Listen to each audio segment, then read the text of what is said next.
Ben Sasse is former US Senator from Nebraska and former president of the University of Florida.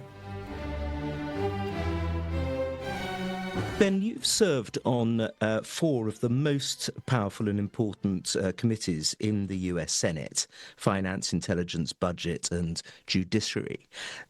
So you, probably better than anybody else, would be able to answer this question.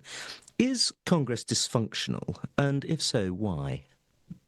Well, I guess I answer the question by starting with a challenge of the premise, because I don't know that there are any most powerful committees in Congress, because there aren't really powerful committees in Congress right now. Yes, it's definitely dysfunctional. The small subset of things that Article 1 can get done right now have to be organized out of the leaders' offices, and that's a almost 20-year-long trend. So the committees are not at all powerful. Congress obviously still fulfills some of its constitutional obligations, but when I was running for office in 2013, 2014, having never run for anything before in my life, I would talk constantly about executive overreach or judicial overreach, and those are big problems, no doubt.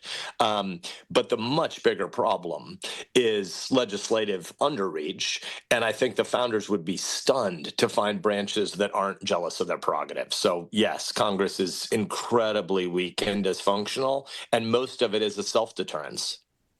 And what can be done about it?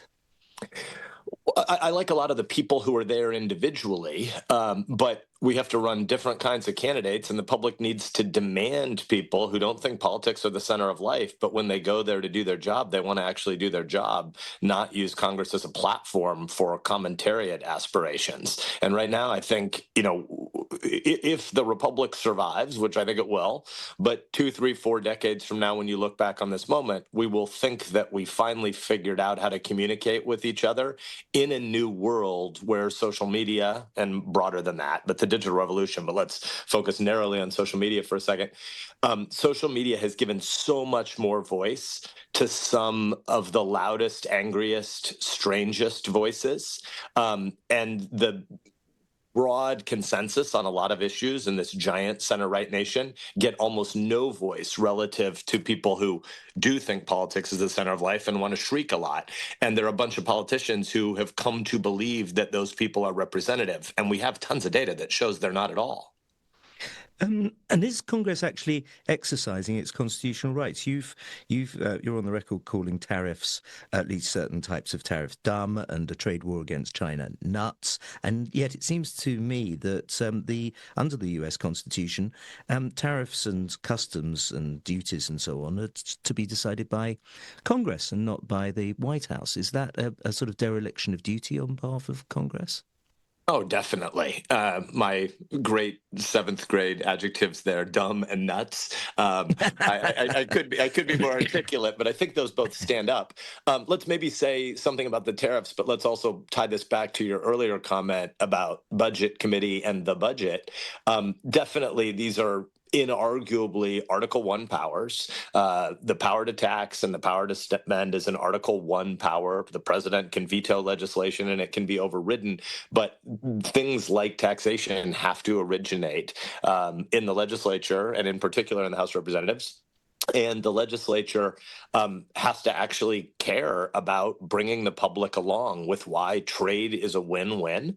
And right now we have a Congress, I'm not meaning to be narrowly critical of this particular Congress, of course, being the word that means a 2-year meeting of our legislature, but I mean for 1.5, 2 decades long, Congress has preferred to punt powers to the executive branch. And obviously in the form of our current president, we have someone who has long-standing views that trade is bad, and so therefore he wants to impose these tariffs. I disagree with it as a policy matter, but in some ways the problem is less the executive overreaching than the legislature not exercising their prerogatives. But let's put that in the context more broadly of the budget. I think, don't quote me exactly, but I think the Budget Act that we have right now was passed in 1974.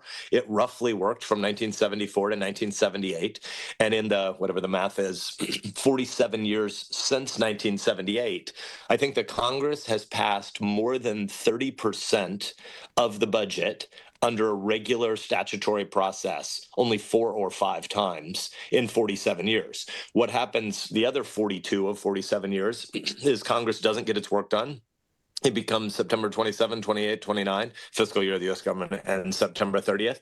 And we're faced with this absurd false choice between maybe we should shut down the government or just do everything we did last year plus 2%. And let's have cataclysmic headlines about the end of the world because we're going to shut down government, which is never really true. The government doesn't really shut down. If these things are worked out on October 4th or October 11th instead of September 30th, it's not that big of a deal. But the idea that we should just fund everything we did last year plus 2% is nuts. There are a whole bunch of things that we did last year which should be funded at 0 or 10% of what we spent last year. And there's some things that are really effective and should be funded at 110 or 130% of what we did last year. But the Congress mostly doesn't pass a budget. We do incremental changes on whatever we've been coasting on since 1978. That's a bad way to run a republic. And how does the big, beautiful bill fit into that overall perception? I mean, maybe to link that precise question with the broader shared facts social media environment we live in. If you listen to the headlines over the last 3 or 4 months about the big beautiful bill, and let's give the president credit for constant branding genius, that he was able to take a piece of legislation that happens maybe not every year because the use of reconciliation powers is a little more about a moment where there's been a change of power and there's a split between a majority in the Senate and it's maybe precedent before the president and Senate of the previous Congress. But almost every year this happens, that there's a big piece of legislation that tries to use the reconciliation powers, which for the hopefully super majority of your audience that are not legislative nerds, what reconciliation means is once a year you can pass a law that doesn't have to get over filibuster protection. So you don't really need a 60 vote threshold. There's certain things you can do around appropriations that only need 51 votes. And the president was genius to name it this. But at the end of the day, passing the big beautiful bill or not passing the big beautiful bill was framed in the media as this giant cataclysmic difference. And the reality is the difference between those two things is small. I have a triangle in my head. And if you had a bottom left, it could be not passing the legislation. A bottom right is passing the legislation, big beautiful bill. And on that debate, I'm 55-45 for passing it or 60-40 for passing it. But what you really need is the top of the triangle, which is what if we actually told the truth to the American public about what our budget looks like, because we're on a ridiculously unsustainable path. The fisc, total federal spending, I'm doing this off the top of my head, so again, don't quote me for precision here, but I think the fisc is right at about $6 trillion this year. About 2.6, 2.7 trillion is entitlements. So Medicare, Medicaid, Social Security, Obamacare. Interest on the debt this year will be $750, $800 billion. The Defense Department will hit about $1 trillion this year. I think that probably that's a little too little spending, but probably half of the trillion is wasted. We're spending on the wrong things in a world where we're headed toward the miniaturization of war and hybrid warfare in a cyber environment. You put those numbers together, 2.6 trillion, 750 billion, $1 trillion. We're now at, 4.2 of 6 trillion? The entire discretionary non-defense budget is only about 1.8 trillion of the 6 trillion. And it's the thing that the public fixates on because it's what partisans in the Congress want to yell about. You've got a stupid discretionary domestic program that wastes 6 million or 30 million. Of course, we should care about stewarding all of the taxpayers' dollars. So 6 million or 30 million matters, except that it doesn't matter in any way against a denominator of 6 trillion. The only stories are interest on the debt and entitlements. Medicare, Medicaid, Obamacare, and Social Security, and therefore the interest on that is what might bankrupt the country or not. You could end all the discretionary spending the government does, and it still doesn't really solve the problem. We have to tell the truth about entitlements. And so the top of the triangle is tackling entitlements, and the Congress, neither party, ever wants to do that. The Sunil Ferguson, the historian, has pointed out in a very thought-provoking article about how he calls it Ferguson's Law, named after an 18th century Scottish economist, not himself, that when a country spends more on debt repayment than on its military, it starts to decline, and America looks like, from the trajectories, that it's not too far off actually doing that. Is that something that worries you? Worries me terribly, and we should praise Neil for the attention he has put on this, and I want to agree entirely with the premise, but let's come back to that for 1 second and make two side comments. One, when I'm in the presence of Sir Andrew Roberts, I need to be properly deferential to the lords among us. But it's still tough for me to call Neil Sir. You and I both know and care about this guy, and so number one, Sir Neil is still just got to be. Come on, let's give Neil a noogie. And number two, it is genius. Sorry, what's a noogie? So apologies, it's an Americanism. What is a sorry, noogie? I already did nuts and dumb as seventh grade behavior. Yeah. Seventh grade boys wrestling in a hallway at school is when you put someone in a headlock with one arm and you use your knuckles from the other hand to rough up their hair absolutely. a lot. Yes. We have that in England as well. That's a noogie. Got it. Good. All right. But Neil, you said, Ferguson's Law is named for an 18th century historian, not for himself. Let's both be clear. If that old economist or historian wasn't named Ferguson, we wouldn't be talking about it as Ferguson's Law. So it's partly because it's funny. Yeah. All right. I'll definitely give you that. That's an intellectual noogie, that is, though, Ben, frankly. But Carry on. With point he two. is both as a logician and rhetorician. He is a special man, and he's right to draw attention to this. The concept is exactly right. In the long term, a world that is orderly, where there is free trade, rule of law, open navigation of the seaways, commerce among people that's not mediated by politicians and bureaucrats, is a better, safer, more remunerative, more stable place.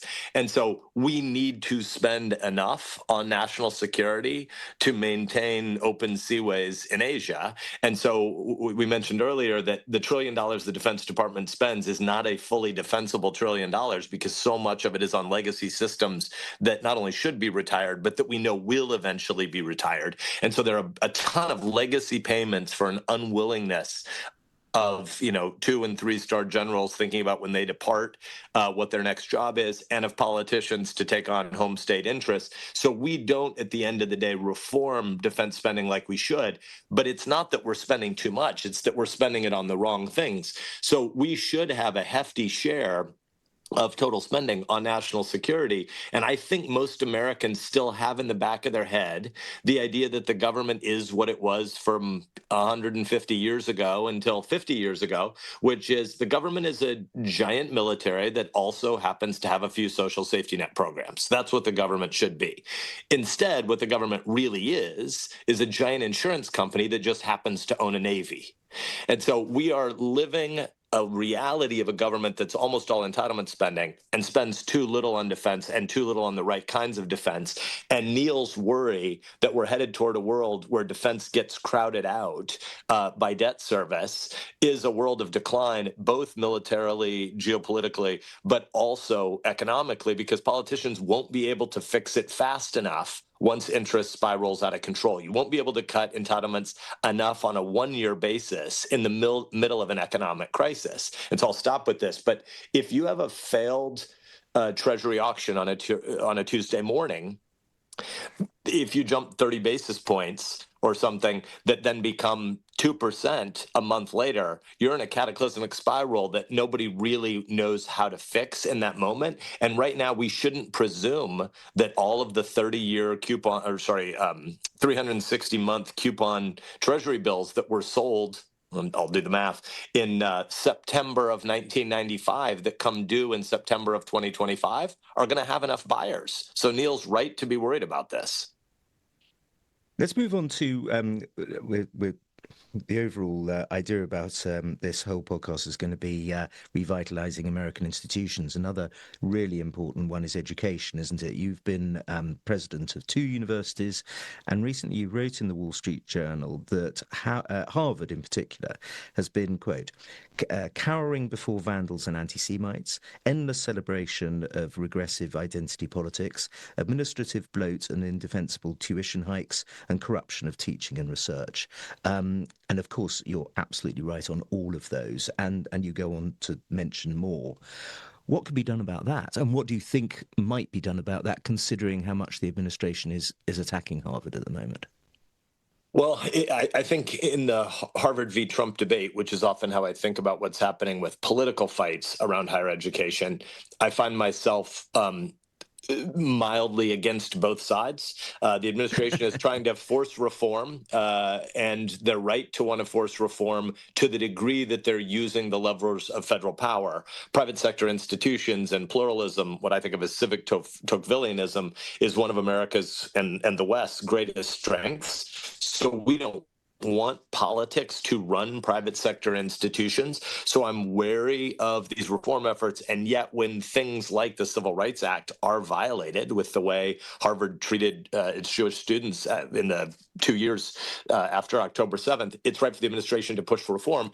Harvard, on the other hand, we should want it to be, and all Ivy and Ivy Plus institutions and all of higher ed more broadly should be accountable to a board of trustees at every local institution that is trying to serve students, parents, employers, the broader public. There are many, many, many purposes of higher education, but in reality, most higher ed institutions, as multi-stakeholder organizations, are first and foremost accountable to their tenured faculty. And their tenured that it shouldn't be the case, but that's how they responsibly, not responsibly as in it's good, but responsively in terms of what they actually react to. These institutions have so much small c legacy conservatism to not change, and the bureaucracy of faculty senates demand things that are not serving their constituents and are not moving forward with things like the AI revolution. And so we should want reform.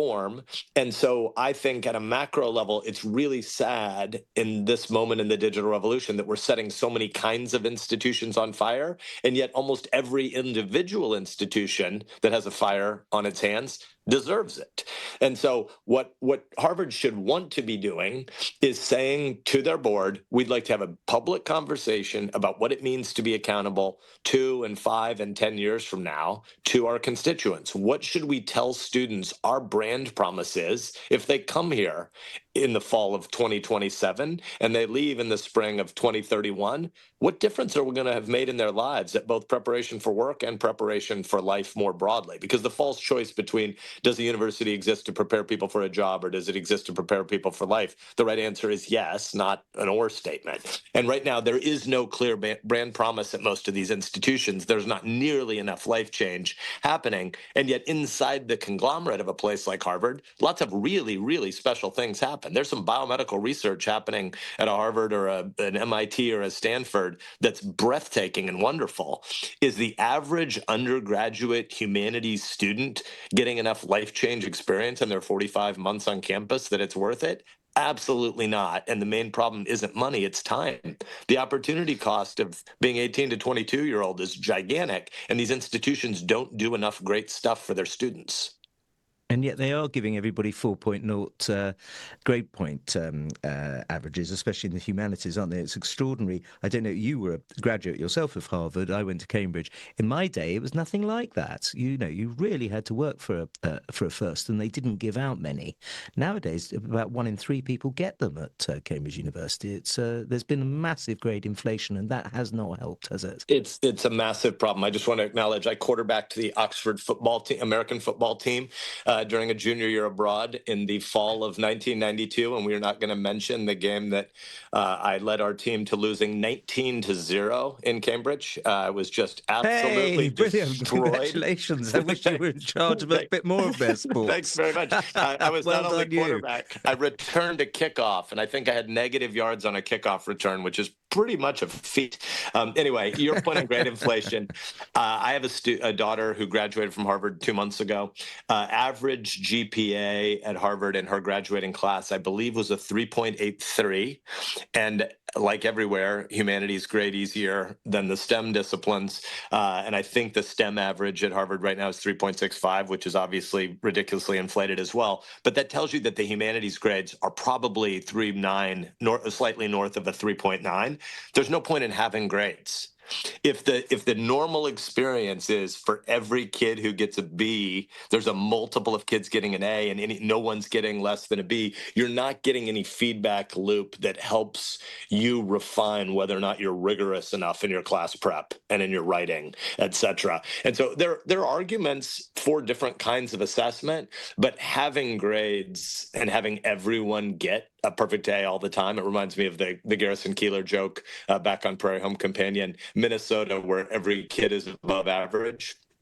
It just isn't a healthy Yes, enough feedback. or Alice in Wonderland, where everyone must have prizes. Yes. That's the other classic example of it, isn't it? Do you think this is in some way related to the incredibly high tenure rates that you get, sort of 80 to 90% tenure rates in at Harvard?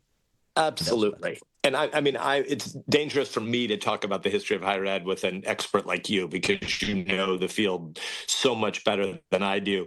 But I think one of the glories historically of the American higher ed system is the combination of a British, or precisely an English model, with the German Research Institute model, where you put into one tenured faculty member both of these callings of Oxford Don and great research bench scholar. It is a glorious thing when done right. When not done right, which is what's happening now, it means the desire people have to research, which in the STEM disciplines is real and in the humanities is occasionally real, that research can become the only real calling people have. And so what they want is to spend the least amount of time teaching possible. And so you have a lot of humanities professors that run seminars to just work through their own article, which is being written to be read by dozens in overly nichified, narrow fields. And students know that this is a waste of their time, but they like the sort of conspiracy of silence around lower expectations. The professors don't want to do a lot of work, and they certainly don't want to do a lot of grading, and the students don't want to do a lot of work, and they want to get a good grade. And so the only lever they really have is complaining or faculty feedback evaluations. And so there's a vicious cycle where standards continue to decline. I don't want to do a golden age theory, because I don't know if I would say that was early GI Bill 1947 or if it was 1965, or arguments for certain things that worked better in American higher ed in the 80s than today. But what's clear is average grades once upon a time were below a 3.0. They then rose to being slightly above a 3.0. They sat there for a few decades. And the most recent rise to a 3.8, 3.9 at these institutions is terrible. And it's combined with all of the University of Chicago academically adrift literature that show that not only are the grades getting easier, the workloads are getting much, much easier. I want to be clear, there's an outlier here. Certain engineering disciplines, certain computer science disciplines are super rigorous. But in general, American college students work about 40% as hard, to about 40% of the total time demand as 30 years ago. Wow. I mean, that's appalling, isn't it? What do they they spend the rest of their time on TikTok and Instagram and so on? What are they doing? That is what it is. I mean, the data, we know the consumption is 7+ hours a day on doom scrolling. And I'm not saying this as a grumpy old man, get off my lawn, as a 53-year-old screaming at them. I'm saying that 5 and 10 years from now, and frankly, 5 and 10 weeks from now, they will know, or they already know, that this isn't good for them. Like if you could go back and relive any stage of life, being 18 to 22 is a pretty good candidate of the most interesting time in life. Don't waste it. It would be far better for most of these students to get a backpack of great books and a couple of friends and travel the world for 4 years than to spend their time at these institutions. Well, that's a shame, because there are giant brains that could be shepherding them. Yeah, as Winston Churchill said, 20 to 25, those are the years. You've also criticised what you call a replication crisis in many fields. Tell us about that. You know, I'm just derivative here. I'm just borrowing, but it's very clear that in a lot of social science disciplines in particular, people will come out with big headlines about what their data supposedly showed. And the journal articles, which are, again, captive to your 80 and 90% tenure rates, the people that run nichified social science and to a large degree humanities disciplines, that tenure everybody that goes through the guild and says the things people want to hear. This is not the same as a search for knowledge and a search for truth. If other scholars couldn't go and run the same kinds of experiments in sociology or psychology or anthropology and find similar outcomes. And that isn't what happens. We know that in lots of these fields, there isn't really a lot of rigorous evaluation going on of the things that are published in the ostensibly most reputable journals. And if those studies do get replicated, the data doesn't show the same things. What's going on? Why are we funding this? And where are the boards? And referring to funding, the administration is cutting 2.6 billion in grants. They're talking about ending tax-exempt status. You've written about how there's a massive gulf between finding new cancer treatments and subsidizing activist professors' advocacy for Hamas. How does one fight the political ghettoization of these elite universities? And can I butt in? And isn't the administration's sort of big stick of cutting billions not necessarily going to do what it's meant to do with regard to politics?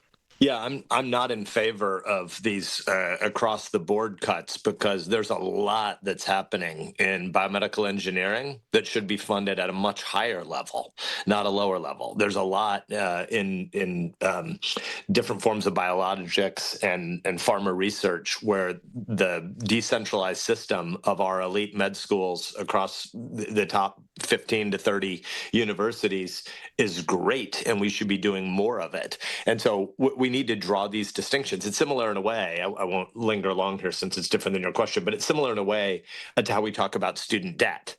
There's a huge difference between a doctor coming out with a certain amount of debt for a professional degree that it's going to lead to a really high income over time. The debt service on that is a tiny share of future earnings. You can make an argument that we have way too little student debt around certain kinds of professional disciplines. But there's a difference between doctors and dropouts. And we have a ton of student debt, and that is people who went to an undergraduate liberal arts college for 2 or 3 semesters and then dropped out. They would have been much better off going straight into a trade at age 18 than having a year and a half in college and now a whole bunch of debt that they need to service going forward. So there's a difference between dropouts and doctors around student indebtedness. There's a difference between funding certain kinds of humanities research and funding a lot of STEM disciplines. So I wish what the administration was doing is saying, hey, there's a massive ROI on certain kinds of higher ed funding. We ought to do more of that. Basic research, the federal government ought to be funding a lot of stuff in physics through the plural distribution mechanism of our higher ed institutions. But right now, we don't do that kind of distinguishing, partly because of the stuff we said at the beginning about the Congress not having a real budget process. But most fundamentally, we don't have diversity, intellectual diversity in American higher ed institutions because boards don't ask hard questions. Boards should be asking, why do we assume similar research leave loads in the humanities and in very hard sciences? In hard sciences, if you've got a professor who's very research productive, let's relieve her or him from even more teaching. Maybe they should teach a 0-1 load instead of a 1-2. But we've got a bunch of humanities professors that probably should be teaching a 3-3, and there's nothing wrong with that. It's a noble calling to be a great teacher, but don't fake that you're researching if you're not. You mentioned earlier about the AI revolution, which obviously is going to have an effect on the number of jobs that humanities graduates are going to have anyway in the coming years. Are we ready for the way that AI is going to change our lives? Not in any way. And then we need to distinguish who all the we's are, because we have many, many different communities, policymakers, moms and dads, humans who are easily distracted as we are, employers, et cetera. One of the ways I think about this is I do a lot of work in this space. I'm not a technologist, but I do a lot of AI and things. So AI and corporate board strategy on defense tech or on ed and workforce tech. I do some things on athletics finance. And I believe that when you hear the technologists talk, the debate is often immediately between the accelerationists or the optimists and the safetyists or the lean pessimists. Do we need more regulation because killer drones are going to kill us all soon, or should we just view this as a utopian future that arrives 2 years from now or 12 years from now? I think the optimist pessimist debate or the accelerationist safetyist debate is way too simplistic, because if you force me to choose there, I'm going to choose optimist. But it's much, much deeper than that. At the level of drug development, AI is going to do amazing things. At the level of, does a 13-year-old or a 16-year-old have a sense of the good? Right now, it's doing bad things. Reading long-form stuff is really important for your intellectual and moral and spiritual development. And 13 and 16-year-olds read almost no long stuff. The TikTokification of their attention span is a tragedy. And so I like to think of it as the future of these tools is going to have a massive class divide. And the class is not socioeconomic class. It's intentionality versus not. For those who use these tools instead of being used by these tools, those who can use these tools, it's going to be massive leverage across almost every vertical in life. For those who decide instead to outsource their attention and their affections to these tools, it's a disaster. And it would be much better if we didn't have them, because just having more material stuff doesn't really make people happier. If you're super, super, super poor, if you go to bed at night and your stomach hurts because you don't have enough food, getting a little wealthier is correlated to happiness. But if you're going from middle class to upper middle class or upper middle class to rich, there's not a lot of data that shows people get a lot happier just because they have more stuff. The AI revolution is absolutely going to produce that kind of largesse. But what we want is people to get more agency out of using these tools. And you said, are we prepared for this? Definitely not. We are moving to a world where people are giving more and more of their consciousness. And this is before there's even a temptation of implantables. Maybe we should nerd out for a second, back up. When we think about the history of the human interface with the tools, we had a mainframe era, a desktop era, a laptop era. We live in a mobile era. Now we're moving into a lot of wearables, but we're clearly headed toward a world with implantables. And implantables, if you mean nanobots swimming around in our bloodstream, curing cancers before we were even symptomatic, that's pretty glorious. That's eschatological.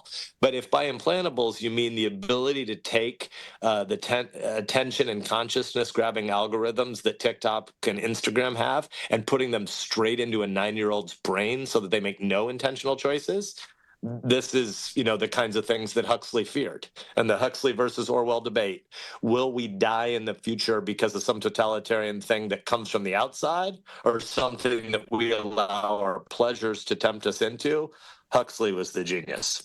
Oh my God, that's the most scary thing I've heard of for a long, long time, Ben. But you're right. That's where people are moving. I was talking just the other day to somebody at in Silicon Valley who's been working on implanting things in brains to make the.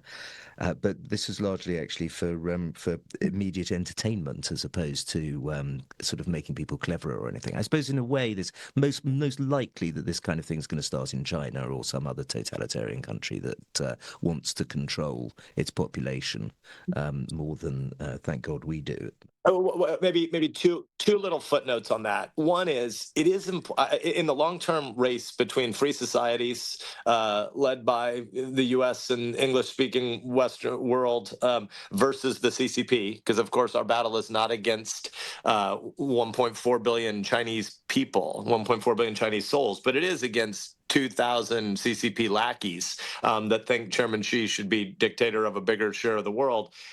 It is telling that we should get the benefits in the West of decentralization, and the downsides of centralization should be what they're stuck with. But weirdly, in a world where we're so tempted to distraction, the Chinese plan to limit teenage kids' time on video games and doom scrolling is a weirdly centralized pro-agency theory of human anthropology and coming of age. And so I agree that surveillance state tech implantables can be used in the most disastrous way from the CCP, but it is telling that they export tools like TikTok to the US, and then they don't give that kind of drugs to their own children. And so the second footnote is, if we were doing a day-long, if Sir Andrew Roberts decided to start doing a Rogan-length podcast, the topic to go to here would be robot sex, because where we're headed is to a world where the porn addictions of giant shares of the American public are going to have robot attachments, and a whole bunch of humans are going to decide that our technological overlords are way more appealing than the actual world. And that's not true. That's not good. And the way to get there is to draw bigger distinctions between AI assistance, which can be great, and AI companionship, which is a farce. And yet we're going to be really inclined to self-delude into AI companionship, because it's going to be pretty great companionship, seemingly, but not truly. Talking about fast, let's talk about late night comedy. You wrote an article in the Wall Street Journal recently about the sort of essentially the death of late night comedy in America. Using as the peg Steve Colbert's show ending with and sort of collapsing in huge amounts of debt, not least because he paid himself so much. But nonetheless, what's gone wrong with late night comedy in this country?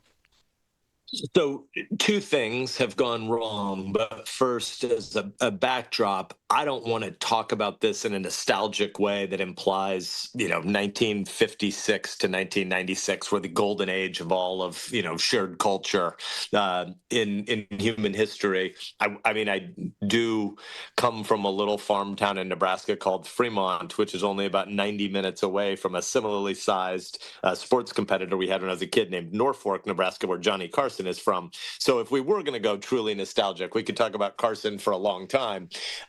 But that was not the high point of human civilization, but it was a special gift that you got to have some stuff in common that didn't have to be immediately tribally political. So there are two things wrong with what happened at late night. Number one, and most fundamentally, the digital revolution gave us many, many, many, many, many more choices. And that's pretty great. When you went from 3 to 4 channels, we knew it was good. When you went from 4 to 500 channels, it seemed good. When you go from 500 to 2,000, the quasi-libertarian in my soul does not want to criticize people having more choice, but we should recognize the trade-off. The downside consequence is when every individual has lots more choice, it means that collectively we have a way less in common. So the most basic thing that happened is we got to 2,000 choices. And so when Carson would have had a share that was tens of millions of Americans at a time when there were only 180 million Americans, it meant that it was shared. It was something that in common culture we had in common.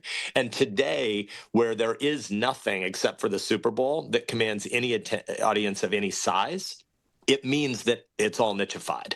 The second problem is the response of late night comics when they couldn't go wide and medium deep was once they were narrow, then they decided to go very deep around audience fan service. And once they knew that they were left of center, partly because of the age demographics, partly because of pop culture consumption, they decided to go super political. And the Colberts of the world then decided to commit suicide. You make an important economic point, which is this show is supposedly $100+ million production annually, and he was losing 40 million of that. And even half of that loss was his own salary.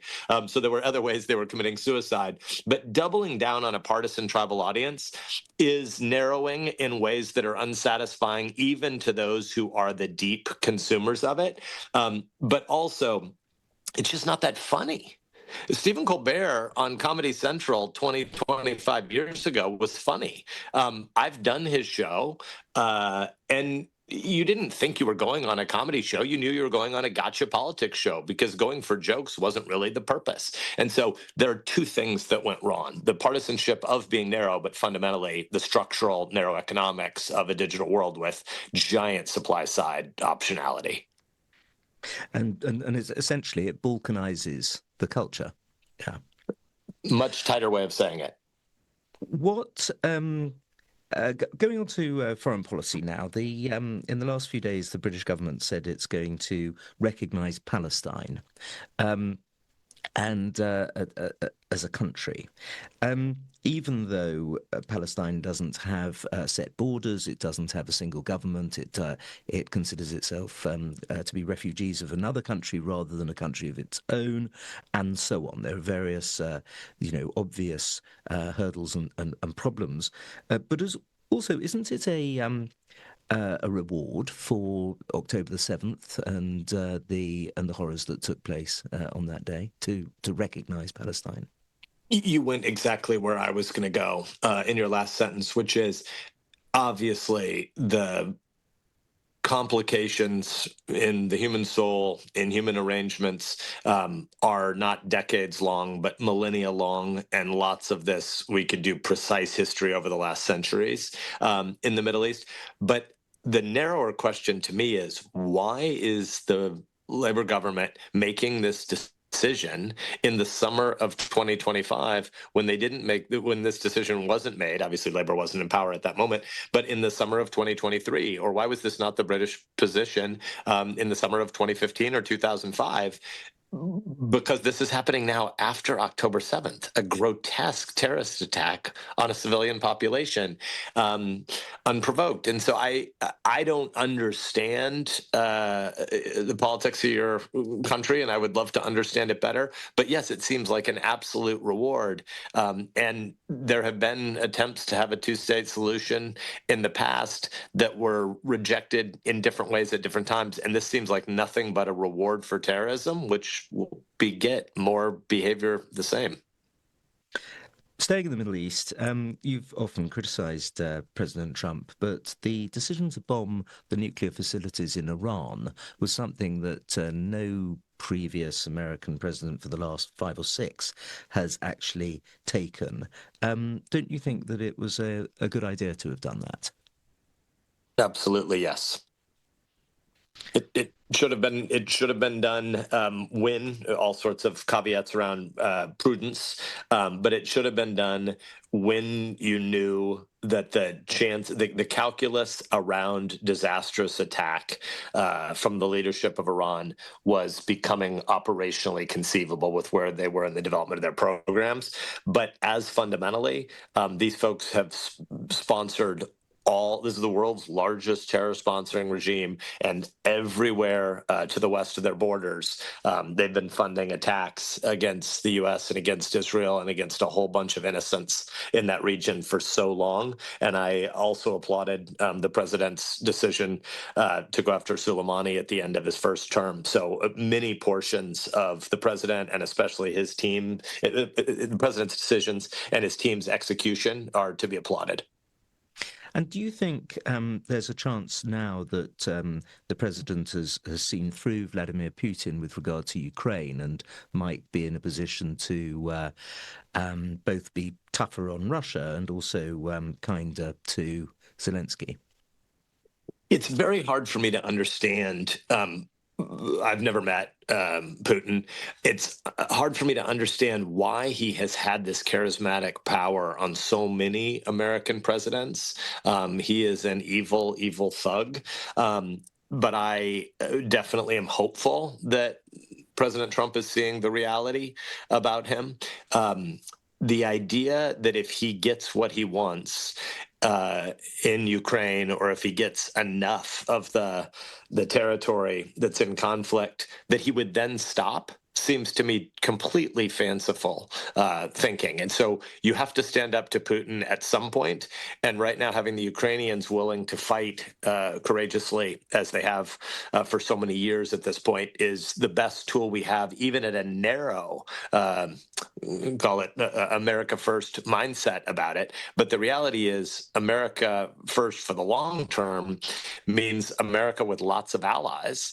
And NATO has been fragile, and I'll also applaud the president on how he's gotten many NATO members to step up their defense spending. He's been very effective at that. But we should believe that NATO, the most successful military alliance in the history of the world, is the most successful military alliance in the history of the world. And we definitely care about the Polish border in addition to caring about the Ukrainians themselves. That is in America's interest. And so I hope that the president is seeing that. I'm glad to see the shift of his rhetoric about Putin, and I'm glad to see the things he said when he left the last NATO meeting. What book, history book or biography are you reading at the moment, Ben? You're just teeing me up to suck up to you. No, no. Don't worry. No, loads of the guests have done that in the past, and it's now palling even on me. All I was trying to do was set up the time when we were on a hike together, and I didn't recognize who you were as someone just introduced me to Andrew. And I probably started talking about one of your books when I didn't know who you were. That's one of the great pleasures of being an author, I assure you, Ben. This doesn't count as a biography, which is what I'd like to be reading right now. But I am excited to be teaching again this fall. I get to teach a little bit, and the Federalist Papers, which are something we could argue about at some point, are just a document that every American should understand, and almost no Americans have ever read. So I've been thinking a lot about Madison again lately. So I'm going to dig out a Madison biography. Obviously, Hamilton has had a run in American life for a decade right now, but I'm excited to be teaching undergrads some Federalist Papers this fall. So I'm going to be reading around that period again. Very good. I think that sounds fantastic. There are some very good biographies of Madison, including one by Lynn Cheney, which I do recommend. I own that, but I've never read Lynn's book on Madison. So thank you. I think you'll enjoy it. And what about your what if? Your counterfactual, favorite historical counterfactual? Have you got something where history could have gone a different way? Oh, I am underprepared for that question. I spent some time around some Civil War battlefields between Nashville and Franklin, Tennessee, maybe 6 weeks ago. And Ken Burns was in the little crew that I was with. Oh, lucky you. What a fantastic occasion that must have been. It was. He was casually, and he's such a delightful human that the tour guide, kind of like me with, a Napoleon Churchill biographer one time on a hike, the tour guide had no idea who he was, and he didn't dominate with aggressive questions. He was just casual, and then eventually someone else revealed that Ken was Ken. But he did a bunch of counterfactuals around that, and it reminds me of the... is it the Twain quote about 20 years after the Civil War, that you could attend a dinner party in the North or the South, and in the South, the Civil War was still the topic of conversation at every gathering all the time. And in the North, 20 years later, the Civil War didn't really exist. Somebody knew somebody who had fought, and they kind of remembered about it. But Ken posed a bunch of counterfactuals about particular battles, and I've had to do undergraduate survey course teaching on the Civil War before, but I'm not in any way an expert. And it has the nerd in the back of my mind wanting to rethink many parts of 1863, 64, 65. Thank you very much indeed. It's a great honour to have had you on Secrets of Statecraft. You've taught me the word, is it Nougie? Yes. Yes. And when we're next together, we're going at Neil. From the Federalist Papers to Nougies, you've covered the whole spectrum. Thank you very much indeed, Ben Sasse. Thank you for having me, Andrew. Thank you, Ben. On my next Secrets of Statecraft, I'll be speaking to the military and naval ancient historian, Professor Barry Strauss, Senior Fellow of the Hoover Institution and Professor Emeritus of Cornell University. I'll be discussing his latest book, Jews versus Rome, which is subtitled 2 Centuries of Rebellion Against the World's Most Powerful Empire. This podcast is a production of the Hoover Institution, where we generate and promote ideas advancing freedom. For more information about our work, to hear more of our podcasts, or view our video content, please visit hoover.org.